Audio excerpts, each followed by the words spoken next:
Guys. Okay na gyapon.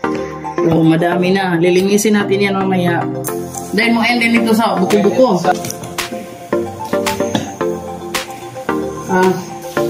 Hindi ko alam. Hindi ko na-count kung ilang piraso, but that is more than 20 pieces. Inis na talaga yan.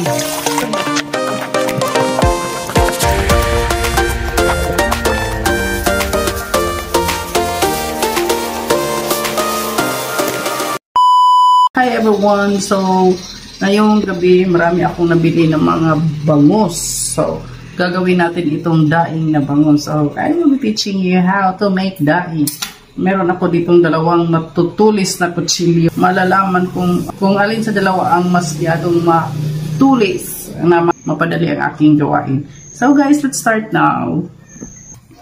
Guys. Okay na gyapon hait. So, one down guys. Oh, tag ano lang ito, tag 100 per kilo. Dinamihan ko na. Meron sa mga bones. Di wala po'y para dibon. Okay. Oh, sa totoo lang wala din akong ito. Diboning research. Wala tayong laag muna. Laag video ngayon guys. Kasi busy tayo sa trabaho. Busy sa school. Uy, nahiwi. Oh, tingnan niyo, nahiwi guys. Hiwi. Uy, ang sawa mo ko na kutsilyo. Bladder? Gallbladder. Gallbladder. Dahil mapait yun. Ano, mag-exert ka naman ng effort para mahiwa yung ulo. So, change. Iba yung kutsilyo natin. Pero parang magaan yung blue na kutsilyo guys. Fresh na fresh pa ang isda kung nabili doon sa Pulo. Merkado sa Pulo ng aking classmate. Shout out nga pala kay Nildy Galiposo. Ano ba yung apelido ni Nildy ngayon? Yung classmate ko sa high school. Naglalaag nga mga guys. Marunong naman tayo sa mga gawaing bahay. O, katulad nito. Hindi ka buksi sa kilo mo? Marami ito sa 1 kilo. Pulo sa 1 kilo. Ito. Hindi lang kain yung alam ko. Kain ng mga isda katulad nito. Masarap. Masarap talaga. Pag marinated and iprito. Okay. Tingnan nyo mga kalaag. Madami na. Oh, madami na. Lilinisin natin yan mamaya. Then, marinate. At ilagay sa ref kasi wala namang araw sa bulad. Pero wala namang araw, marinate, lagay sa ref. Then magpiprito, enough para sa kakainin sa isang kainan. Wala, malinis talaga yung hasang. Ito galing yun sa anong sa puno dyan sa puan.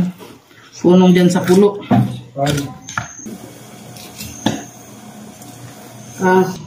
No. Ano na lang, kunti na lang mga kalaag, ilang piraso na lang, mga 7. Nope. Yeah. Ito ay 2 kilo.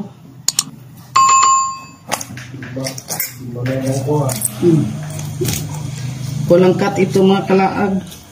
Walang fast forward. Dami aso dayok. Ano, uy, dagang hingis. Ang itlog. Dili, Itlog. like, fish. Di mo kayo na ipakuha ng fish eggs kay Kabyar dito. Kuan na dito siya. May itlog dito siya mismo. Dili, dyan. Ang itsura na dyan. Magkuhaw na dyan ang itlog ba? Dahil mo na to. lagi sa ilaan. So yan lahat ang nagawa ko mga kalaag. Medyo madami-dami yan, no? Hindi ko alam. Hindi ko na-count kung ilang piraso, but that is more than 20 pieces. So we will wait sa naghugas dyan at tayo na ang maghuhugas. Tingnan plato lagi. Kape niya. Pasta.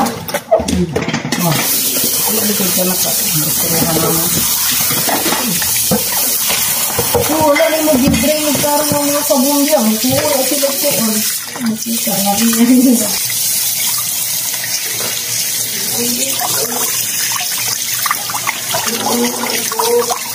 Talaga yan.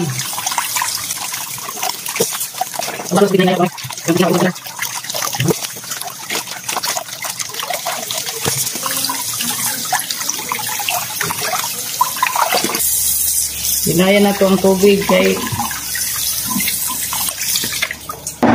so gawa tayo ng marinate natin. Ay! Nangaligid! Ay!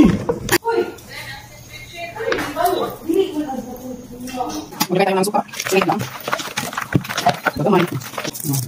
Maliliit na paminta.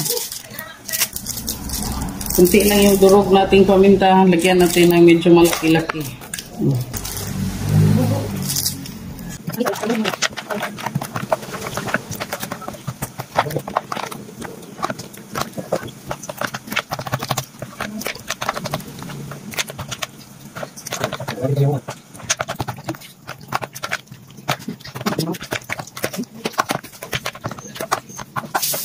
Try siya rin ko.